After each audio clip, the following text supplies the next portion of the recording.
Scenes like this are often what comes into mind when thinking of North Louisiana. Rolling hills surrounded by walls of trees.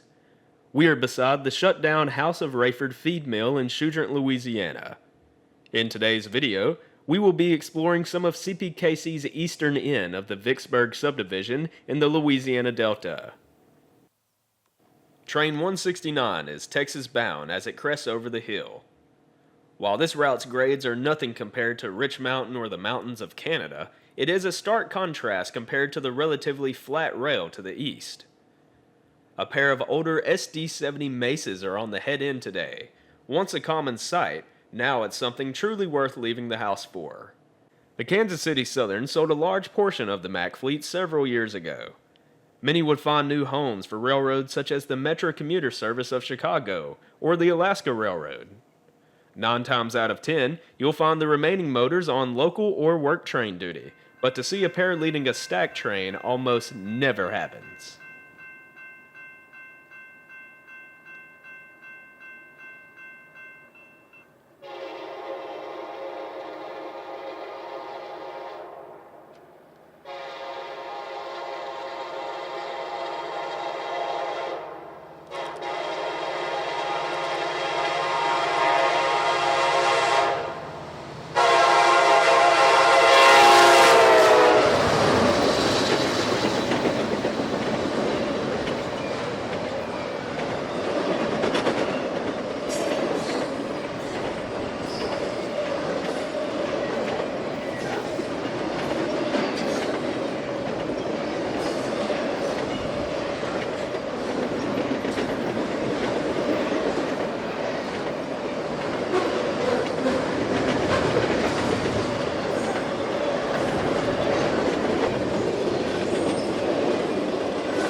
As mentioned earlier, we are going to be working our way east towards the city of Monroe before continuing deeper into the Delta, an often overlooked region for rail action.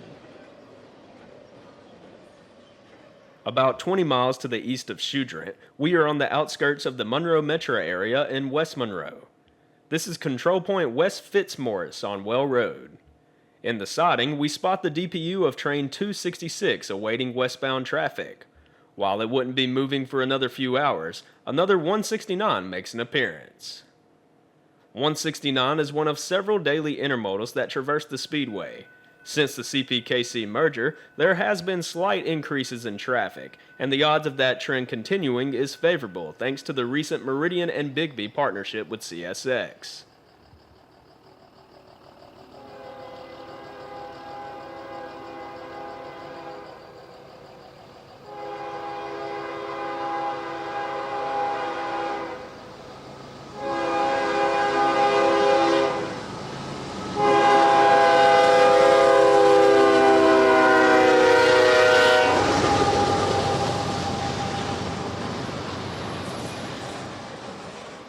In response to the proposed merger between Union Pacific and Norfolk Southern, CSX and BNSF have announced intermodal partnerships across the nation.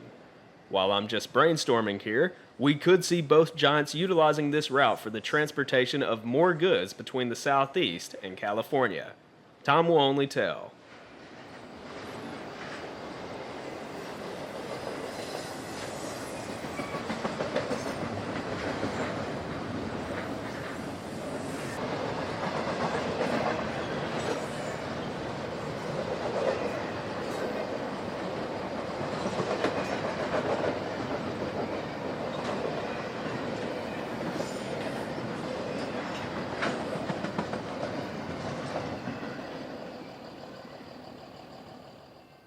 Speaking of CSX, we find a military train westbound with their power.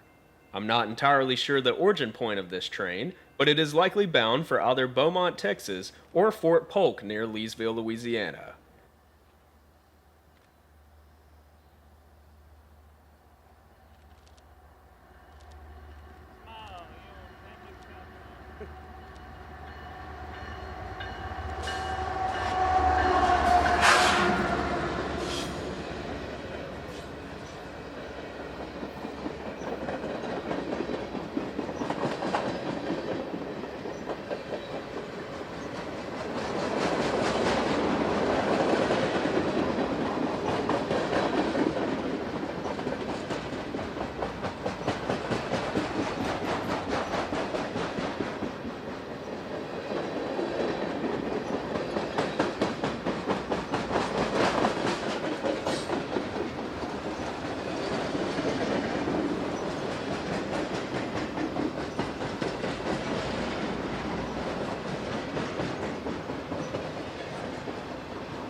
As we continue to work our way east, you'll find the diamond that intersects with Union Pacific's McGee subdivision, which runs north into Arkansas. This is former Missouri Pacific track and still sees a fair share of traffic with various commodities. If you are equipped with a scanner, you'll often hear both roads communicating to ensure safe moves over the diamond. The CPKC yard is just around the corner, and these freight cars are being interchanged between the roads. Interchange traffic is considerable here, with the two Class 1s plus the ALM and DSR short lines.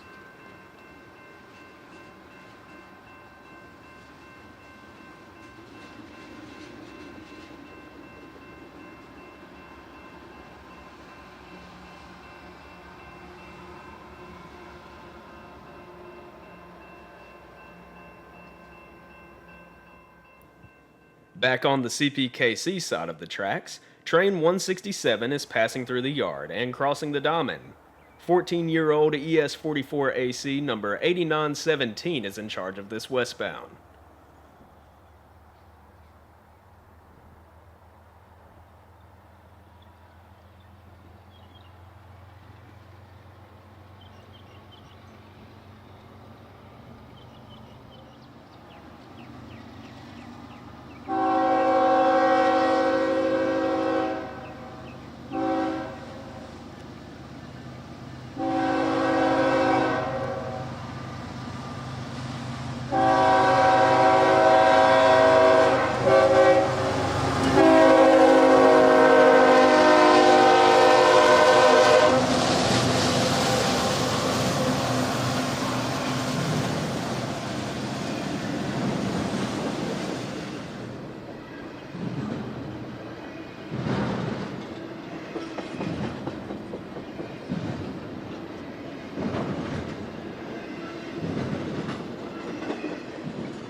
This section of rail actually predates the Civil War. The Vicksburg, Shreveport, and Pacific would have Monroe as its original western terminus. The city was host to a quartermaster post and was heavily utilized in the transportation of troops and munitions.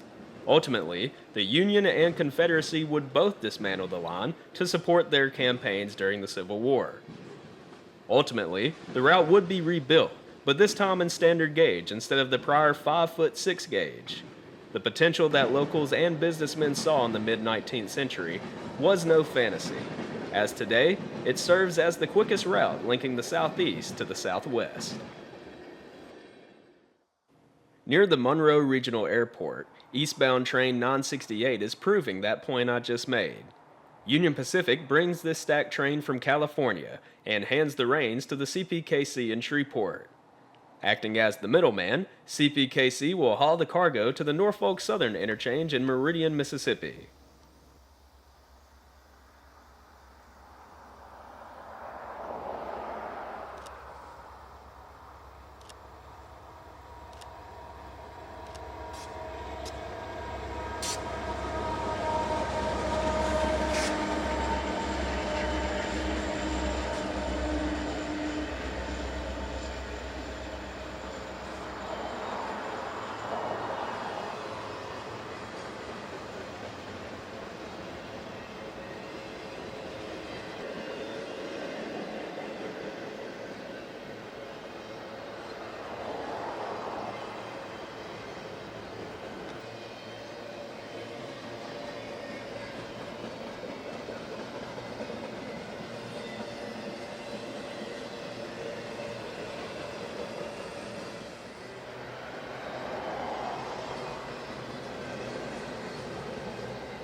While intermodal traffic was the driving factor in refurbishing this route in the mid 2000s, there is still plenty of final mile freight seen for local customers. Agriculture is a primary industry of Northeast Louisiana, and it is evident in small towns such as Delhi. The Monroe local is making a return trip from Vicksburg and has just wrapped up interchange operations in Tallulah. A trio of Southern Bell 4-axles lead the charge back to Monroe.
A large portion of this freight is being delivered from the Watco-owned Vicksburg Southern Railroad.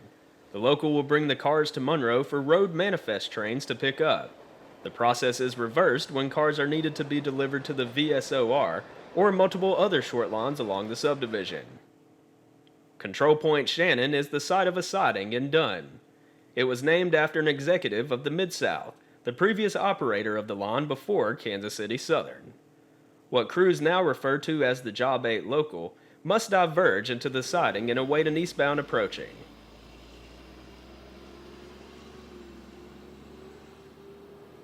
While it is an unincorporated community, Dunn has a decent economic presence.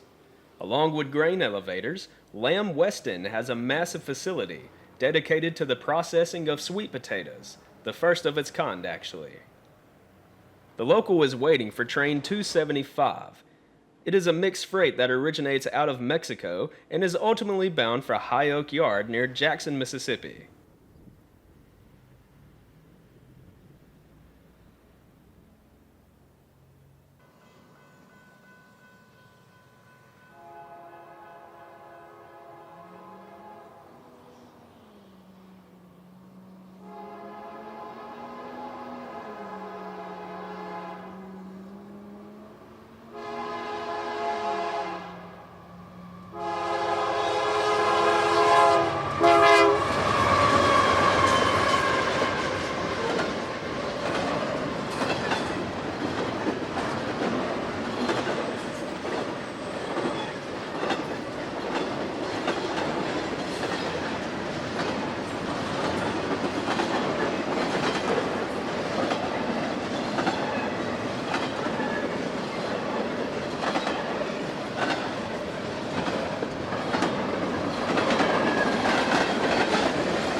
After a good roll-by, the local crew will climb back aboard their train to await the clear signal to proceed.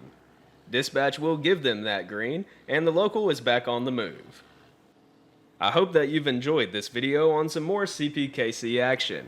This summer has been a hot one, so we haven't been out as much as we'd like, but those temperatures will soon be dropping, so expect us to be out along the rails more often. Until the next time, my friends, I will be seeing you somewhere out there along the rails, and as always, thanks for watching.